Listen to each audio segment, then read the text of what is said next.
Good evening and welcome to SAT TV's Channel 9 Evening News. I am Desmond Joseph. And I am Nisha Charles. And we are your presenters for the evening. Thank you for joining us. Among the major developments, Dominica records first student to obtain 11 ones at CSEC exams. Martinique regarded as the Caribbean's top destination for shopping vacations. Australia cigarette plan packaging law upheld by court. And in sports, Dominica loses 6th match in the 2012 West Indies Cricket Board Women's 2020 competition. Details of these and other stories after the break. Support local. Support SAT Telecommunications Ltd, the people's choice. Join hands with us. Come and sign up for your digital TV connection today. We got the sharpest, cleanest, brightest digital TV connection. No antiquated analog service, only pure digital and many new packages coming soon. With latest in sports, movies, children programming and much more. So if you have your flat screen TV and you want to see quality TV, join now. Sign up today for your digital television. Support local, support SAT Telecommunications Ltd, the people's choice. Thank you for staying with us. Now for the details of the news. Most people normally think negatively about the youth, but it was all positive reviews as a group of students from the Isaiah Thomas Secondary School, ITSS, embarked on a summer project beneficial to them on their school. On Tuesday, August 14th, a group of 20 students were all engaged in the construction of a concrete garbage receptacle to solve a littering problem they have been experiencing for some time now. The project, which was facilitated by Western District Youth Development Officer Ms. Kerry-Ann Remy, was done as part of the Youth Division Summer Youth Program. This project basically is Youth Division and the Cooperative Division in collaboration for Summer Day Camp and Work Study Program Summer 2012. What we have decided with the Environmental Club of the Isaiah Thomas Secondary School is that when the garbage is brought down and it's not collected over the weekend, Monday morning the students come and the garbage is all in the road. They have to walk through the garbage to get to school. Traffic getting a little cumbersome with the garbage on the road. So we decided to build a concrete containment area for the garbage. And if it's not picked up, it's still contained so it doesn't interfere with the West Coast traffic. It doesn't interfere with the young persons coming to school in the morning. So we have 20 young persons from the Environmental Club. They're part of this project. A young contractor, Mr. Ernest Timothy, was happy to be a part of the project, who taught the students some valuable techniques on plastering concrete walls while providing guidance and assistance to the students. Ms. Remy pointed out that the project received assistance from Mr. Roy Marshall, who donated 2 bags of cement in the hope that he could repair a bench in the bus stop, but as additional material is needed, this will be done in September. She added that the Youth Division added $1,500 towards the project, which they are grateful for. Well, the students, I think when they come back in September, that the other students can see that they contributed something, and over the summer it wasn't just fun, that they actually work and they did something for the school. Even when they leave, that when they're passing and they look that way and they still see that structure there, they can feel satisfied they contributed something to the school that they went to. Sometimes they're children and they may still be around and they can show their children that I was part of that summer project and we build that. And the community, well, there are persons who live close to the school. The containment will also serve them in terms of their garbage disposal and storage also. Mr. Michael Esprit, who is from the village of Campbell and attends the ITSS, helped mix the concrete for the project since it is something he does normally in his village. The fourth form student says the project is educational as they got the opportunity to learn a skill and develop cooperation skills with each other. You can advise the young people to do that because not all young people go to school and finish school, but if they do that while they here, at least when they drop out from school, they can have a form of work or employment. Another student from the ITSS, Ms. Sylvia John, who is from St. Joseph, pointed out that she feels important to be a part of the project, especially as it will be beneficial to a school to help reduce the littering that goes on. It boosts up my confidence personally, and it will help the school. It will help us to be more clean, our area to be more clean, and will give up this school a place where they can dump their garbage till it is picked up by the rubbish truck or something. Ms. John says come September, she being a member of the Environment Club, will be urging her fellow schoolmates not to litter to keep the school environment clean and tidy.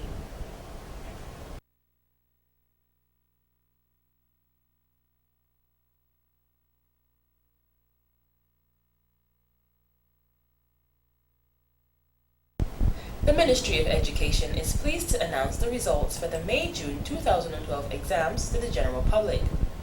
This year there were 6,864 entries in 31 subjects out of the 35 subject areas covered by the CXC. Chief Education Officer Stevenson Hyacinth says this represents a total of 742 more subject entries as compared to that of last year's in 28 subject areas. An analysis of the 2012 results revealed that the overall percentage pass of students achieving grades 1, 2, and 3, which are the acceptable grades in the CSEC examination, is 67.5%, as compared to 74.6% in 2011. This means that an average student obtained at least 4 acceptable grades in the examination. For the first time, a Dominican student has recorded 11 ones in the examinations. His name is Cornel Javid John Baptist, and he is from the St. Mary's Academy. Leah V. Dodds from the Convent High School obtained 10 ones in the examinations. The Chief Education Officer has disclosed that for the first time, Dominica entered students to write the Theatre Arts examinations. 7 students from the PHR Secondary School wrote the Theatre Arts examination and obtained 100% pass. Agricultural Science, double award, Physical Education, and Theatre Arts were the subjects with the best overall performance, with all students achieving acceptable grades. English A and Mathematics have declined significantly from that of last year. Performance in English Language A declined from 79.8% in 2011 to 55.3% this year. Dominica's performance in English A represents 8.3 pass above the regional pass mark, which stands at 47% this year, compared with 67% last year. Mathematics continues to be a challenge. This year, 27.9% of entries achieve acceptable grades in the examination, compared to 37.9% in 2011. Dominica's performance in mathematics is below the regional rate of 33%. 1,114 students wrote the exams compared to 970 in 2011. The Education Minister, Honorable Peter Sejan, says the results have highlighted that there are some inherent problems that we need to address head-on. At the secondary level, numeracy is proven to be one of the weak areas for many of our students. The CSEC results show consistent poor performance in mathematics. Students' scores associated are indeed pointing to areas we must give great urgency and attention to. He says the success of students is hinged on the teaching-learning process, but the trend of the decline in these results is not just in Dominica, but a global phenomenon. Needless to say that the Ministry of Education is already tackling this problem head-on. In fact, a component of the Dominica Education Enhancement Project is the training of teachers, which aims to improve the quality of teaching and learning in our schools. An important issue is the need for utilization of the competencies and skills that will be developed, and a supporting and enabling environment for application of best practices. On the bright side, 4 schools, namely the Seventh-day Adventist, St. Mary's Secondary, Portsmouth Secondary, and Castlebrew Secondary, obtained increases in their performances. The Convent High School continues to occupy the top position, and mention must be made of the 35 students who have excelled in every respect. The top performers are Cornel Javid John Baptist from the SMA with 11 ones. Leah Dodds from the Convent High School with 10 ones. Malik Stewart from the Peter Charles Secondary School with 9 ones and 1 2. Aline Farrell from the Convent High School with 9 ones, and Jelani Leighton from the Convent High School with 9 ones. Congratulations to the top performers. For the persons who missed the first Hike Festival, here's another chance to experience it. Member of the Olympic Committee, Mr. Stevens DeBond, says the participants will gather at the Bayfront, however, the hike will take place from Soufriere. Stephen DeBond, I represent the Dominica Goodwill Dominica Olympics Committee.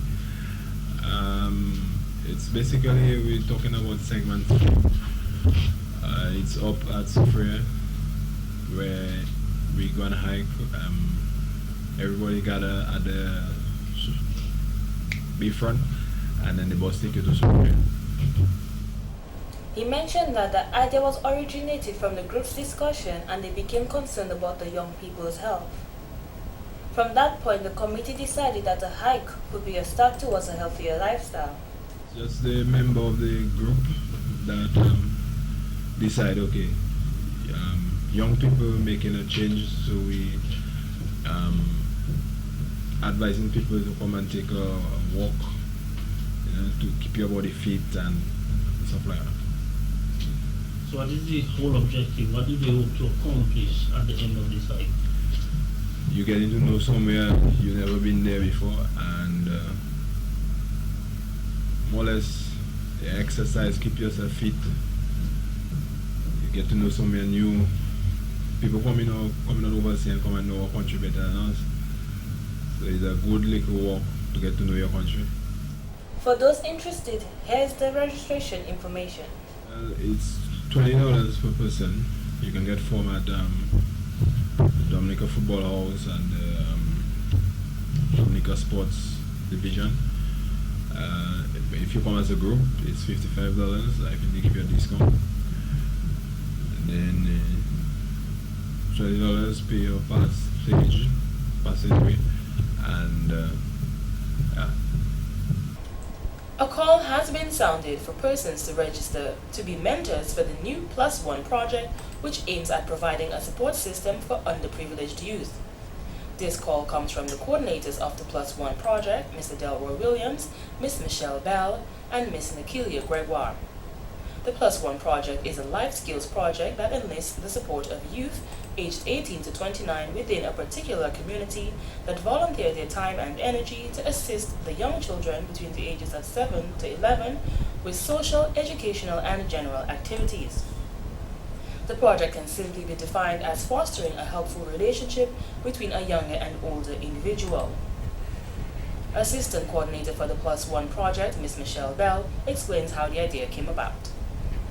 I just came from a transformational leadership training in Barbados, and coming from that, I felt the need to do something, to do some kind of developmental project in my country. That was kind of a task we had to do coming from that. So me and Delroy and I was speaking one day, and both of us expressed that longing to make some change in our community, in our Dominican society. And so that idea just came about. What about helping the younger children? What about a kind of mentorship program, similar to the Big Brother, Big Sister program we know about? So then we just decided, so we started to put things in place, talk to people, get ideas, put everything together. Ms. Bell said one of the objectives of the project is to bridge the gap between the younger and older youth, since they are young adults and children. We're not in any way trying to take over the role of the parents, because the parent is the first teacher and so on, but sometimes it is the parents are unable or unwilling to spend the amount of time necessary for the proper development of that child. So that's why we're calling on the mentors or other young adults to just kind of reach out to a child. So our objective is just to help foster positive growth in the younger children of our societies. Another Plus One project's assistant coordinator, Ms. Nikilia Gregoire, says although persons may have a busy schedule, there are some of the necessary time which they are looking for to be part of the project. We're looking for people who are able to care for a child, who have that kind of responsibility, persons who are competent, and persons who are actually willing to do it, because it wouldn't be anything where it will have any financial gain. It would be something just to help out the child to become something better in society. So we are looking for those kinds of people that will able to groom a child to become something better in society, or what they really want to be in society. The volunteers give a minimum of 1 hour per week of their time with one young child with whom they are paired by the coordinator or assistant coordinators, and volunteers are expected to have at least 3 interactions per month. Volunteers for the project will be picked based on their sensibility, confidence, social skills, and reliability, which will be ascertained through a training development session with all volunteers. Coordinator of the Plus One project, Mr. Delwar Williams, says the program is also very important for the parents to interact with the mentor and child in the assessing the program. We also envisage doing a lot of group activities together as mentors, together with the mentees. So every 3 months there will be a group activity with mentors, mentees, parents, and so forth. So that in terms will help when the knowledge base, sharing of information, and all overall interpersonal skills and development, and just to act as a support body for each other going through the process and learning in terms of mentorship and so forth, because most of the persons that we are targeting have a little knowledge about mentorship and so forth, but we also know that there will be persons who have never done mentorship before who want to be part of the process. Mr. Williams added that although some persons have shown interest in being mentors, they are seeking to get as much as they can to ensure the success of the program.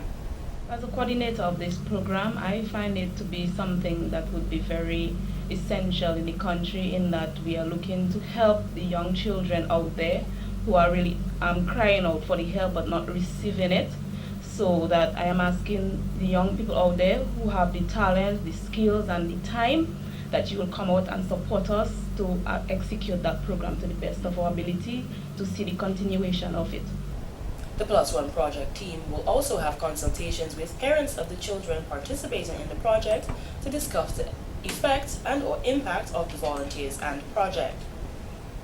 The volunteer training development sessions is scheduled for September 1st, 2012, and experience in youth groups, youth work, and or mentorship programs will be an asset. Interested young people can sign up by contacting Plus One or 615-5881 or 315-0385, or email plusoneproject767@gmail.com. It is a sad moment for the family of 64-year-old Mr. Augustus Luke, as he was reported missing from Sunday, August 12th. The Woodford Hill resident, who sometimes suffers from memory loss, family is extremely worried, and he was last seen at 10:30 a.m. on Sunday when he left home to bathe at the Woodford Hill beach. At that time, he was wearing a green long sleeve shirt, blue long pants, black short rubber boots, and a red cap. He's about 5 feet and 3 inches tall, with a long white beard, and is dark in complexion according to the police. This has been the local segment of the news. Coming up next, regional highlights.